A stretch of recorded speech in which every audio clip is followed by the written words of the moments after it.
آپ صلی اللہ علیہ وآلہ وسلم کے احکامات اور ہدایات سے بے پرواہ نہیں ہو سکتا۔ دیکھیے، جب تک آدمی کے اندر یہ اعتماد پیدا نہیں ہوگا کہ اللہ تعالیٰ اور اللہ پر ایمان کی حقیقی لذت انہی اعمال میں ہے، انہی باتوں میں ہے جو رسول پاک صلی اللہ علیہ وآلہ وسلم نے فرمائے ہیں، عطا کیے ہیں، اس وقت تک اسے وہ لذت محسوس بھی نہیں ہوتی۔ ایسا ایمان، ایسا نقطہ نظر فائدہ مند ہو بھی نہیں سکتا جو محض زبان سے تصدیق تو کرتا رہے، کہتا رہے لا الہ الا اللہ، لیکن اسے ایمان کی حلاوت کا پتہ ہی نہ ہو، اسے ان الفاظ کے، ان کلمات کی سمجھ ہی نہ ہو، معرفت ہی نہ ہو۔ آپ صلی اللہ علیہ وآلہ وسلم فرماتے ہیں کہ ایمان کا مزہ وہ شخص چکھ سکتا ہے جو اللہ کے اپنے رب ہونے پر، اسلام کے دین ہونے پر اور محمد کے صلی اللہ علیہ وآلہ وسلم کے رسول ہونے پر اس کا دل مطمئن ہو جائے۔ یعنی ایسا یقین کہ آپ صلی اللہ علیہ وآلہ وسلم ایسا چاہتے ہیں کہ آپ کا دل اس کے علاوہ کسی بات پر اطمینان حاصل ہی نہ کر سکے۔ اللہ رب ہے، اور رب بھی ایسا پروردگار ہے جو میرے لیے، مجھ سے زیادہ، جو میں اپنی ذات کے لیے پسند کروں، جو میرے لیے میری نگاہ میں بھلا اور برا ہو، اسے کہیں زیادہ اسے میری بھلائی عزیز ہو۔ وہ ایسا رب ہے، میں کہیں پر بھی ہوں وہ مجھے میرا رزق پہنچائے گا۔ وہ ایسا رب ہے کہ میں تو اپنا برا کر سکتا ہوں، وہ میرا برا کبھی نہیں کرے گا۔ یہ یقین، یہ اطمینان اپنے رب کے ساتھ ہو، ایسا والا تعلق ہو، تو حقیقی ایمان وہی ہے۔ اصل ایمان کی مٹھاس یا حلاوت یا حقیقی ایمان یہ ہے کہ آپ کے رب کو آپ پر کتنا پیار آتا ہے، آپ کا رب آپ کا کتنا مخلص ہے، آپ کو اس کا یقین اس قدر ہو کہ آپ کے دل میں ایک لمحے کے لیے بھی کوئی بے قراری، بے چینی یہ سوچ کر نہ آئے کہ میرا رب میرے ساتھ وہ کر سکتا ہے جو مجھے سوٹ نہیں کرے گا۔ عزیزان گرامی، ہم کچھ بھی چاہ سکتے ہیں، ہم کچھ بھی طلب کر سکتے ہیں، ہمیں کوئی چیز بھی پرکشش نظر آتی ہے اور ہم اس کی طلب کر بیٹھتے ہیں، دعائیں بھی مانگتے ہیں، محنت بھی کرتے ہیں، لیکن بسا اوقات ہمیں حاصل نہیں ہوتی۔ جب ہمیں حاصل نہیں ہوتی اور ہم یہ سمجھتے ہیں کہ اس کا نہ ملنا ہمارے لیے بہتر ہوگا، کیونکہ میں نے تو اپنے تئیں پوری کوشش کر لی، دعائیں بھی مانگ لیں، محنت بھی کی، کوشش بھی کی، خواہش بھی ہے، دعا بھی ہے، اب یہ میری اینڈ ہے، میں اس سے زیادہ کر بھی نہیں سکتا، میں اس سے آگے جا بھی نہیں سکتا، لیکن پھر بھی اگر وہ مجھے حاصل نہیں ہوئی تو اس کا مجھے یقین اور اطمینان ہونا چاہیے کہ میرا رب نے میرے لیے اس سے بہتر سوچ رکھا ہے۔ جو میں چاہ رہا ہوں وہ میرے لیے غلط ہو سکتا ہے، مگر جو میرا رب میرے لیے چاہتا ہے وہ میرے لیے بہترین ہوگا۔ ایمان یہ ہے، اسے توکل بھی کہتے ہیں۔ آپ صلی اللہ علیہ وآلہ وسلم کا فرمان ہے کہ حقیقی رب ماننا، اپنا سب سے زیادہ مخلص ماننا سچا اور پکا ایمان ہے۔ اس کے بعد اسلام میرا دین ہے۔ میرے لیے رب نے قرآن میں بھی فرمایا ان الدین عند اللہ اسلام، اور ایک جگہ فرمایا کہ اللہ نے تمہارے لیے دین اسلام کو چن لیا ہے۔ اب یہ اطمینان ہونا کہ یہ بہترین دین ہے اور رب کی میرے ساتھ اس سے بڑی بھلائی اور خیر خواہی ہو ہی نہیں سکتی کہ اس نے مجھے مسلمان پیدا کیا ہے، اس نے مجھے رسول پاک صلی اللہ علیہ وآلہ وسلم کی امت میں پیدا کیا ہے، اور اس کے جو احکامات ہیں، جو اس میں حلال ہیں، وہ میرے لیے بہترین ہیں، اور جو اس میں حرام ہے وہ میرے لیے بدترین ہے۔ اللہ تعالیٰ نے مجھے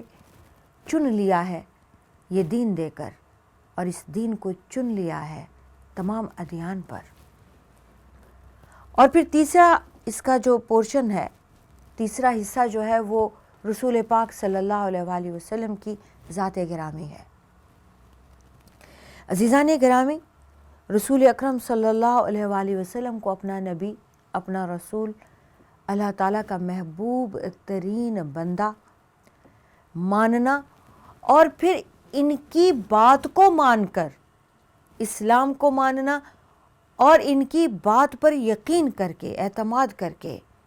دل کی گہرائیوں سے ان کو صادق و امین مانتے ہوئے ان کی ہر بات پہ یقین کر کے اللہ کو ماننا اصل اعتماد ہے۔ ہمارا تعلق آپ صلی اللہ علیہ وآلہ وسلم سے اس قدر گہرا ہے کہ ہم نے اللہ کی ہر بات بھی آپ صلی اللہ علیہ وآلہ وسلم کو مان کر مانی۔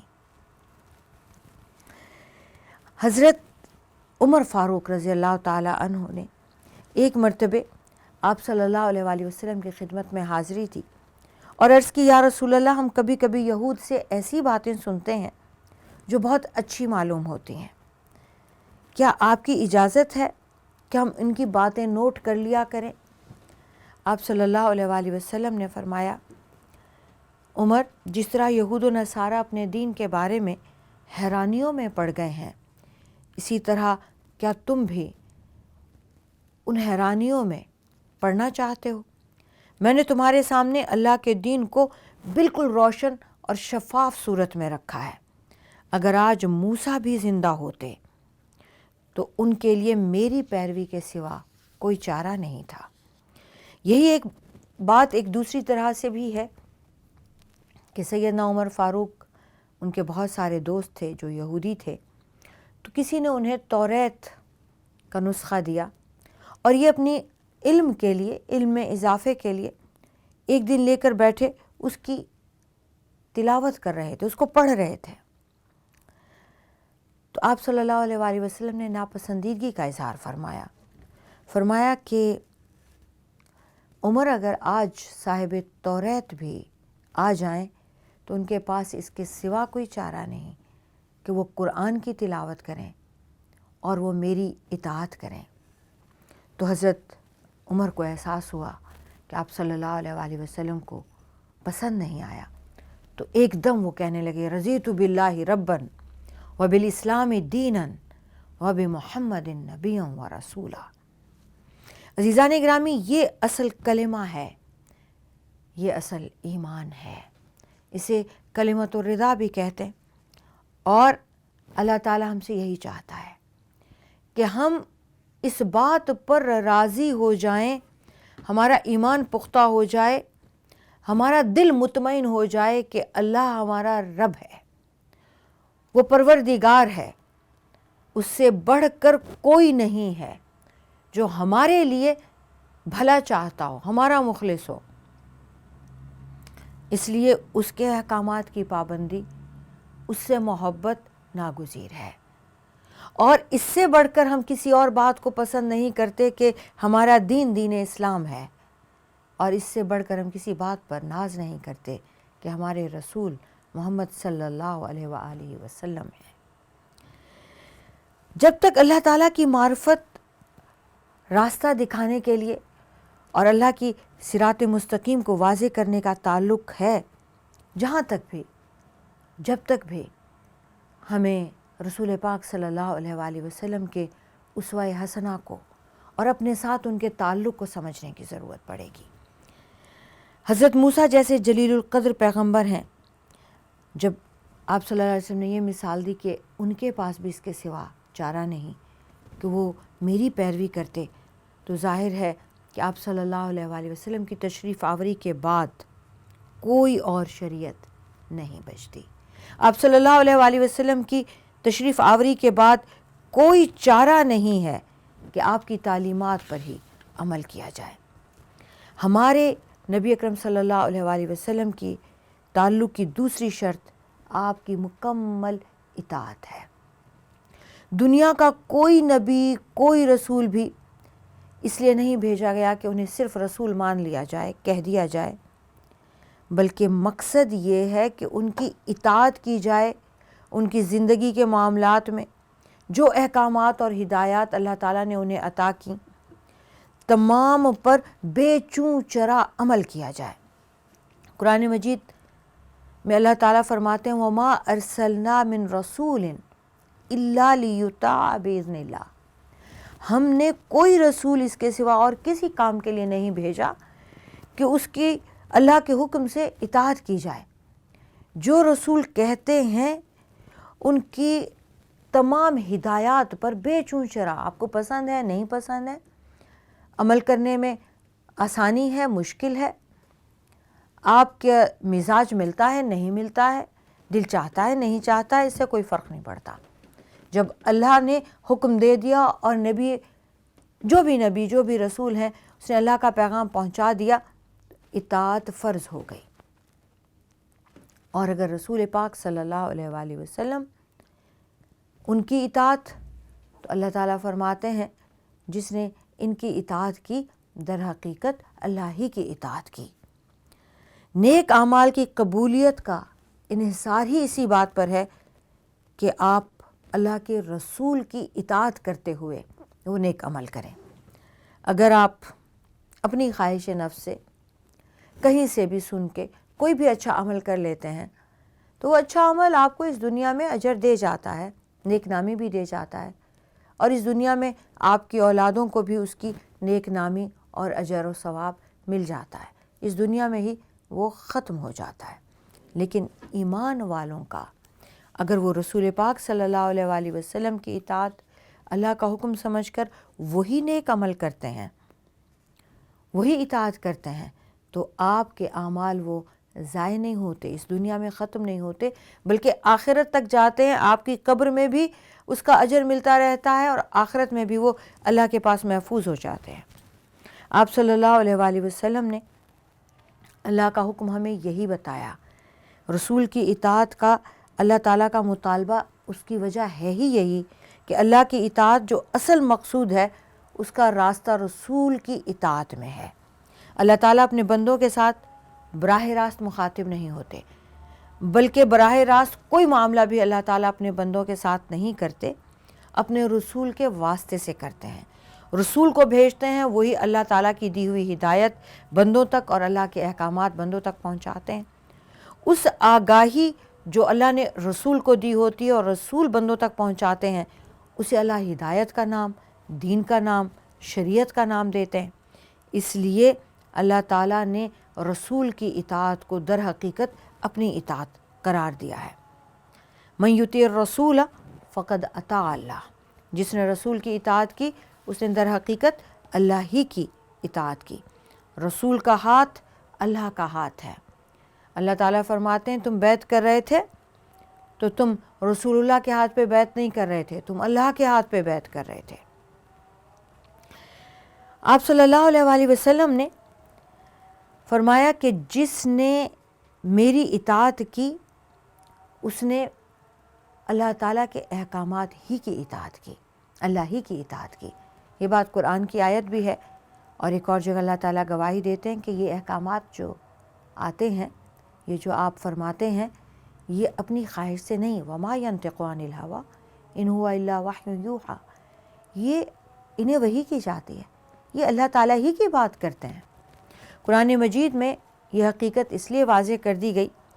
کہ یہ کوئی رسمی سی بات نہیں ہے، ہم ایک جملہ بول دیں، ہم کہہ دیں یہ اللہ تعالیٰ ہیں، اللہ کے سوا کوئی معبود نہیں، اور محمد صلی اللہ علیہ وآلہ وسلم اللہ کے رسول ہیں۔ آپ اسلام میں داخل ہو جاتے ہیں، لیکن اسلام اور ایمان کا بنیادی فرق یہی ہے،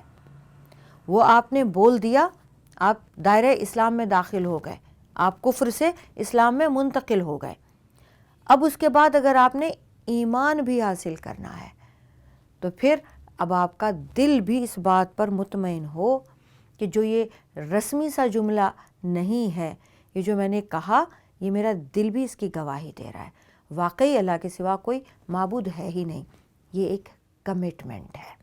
اور اس کمٹمنٹ کو کرنے کے لیے پھر آپ کا دل بھی آپ کی زبان کا ساتھ دے،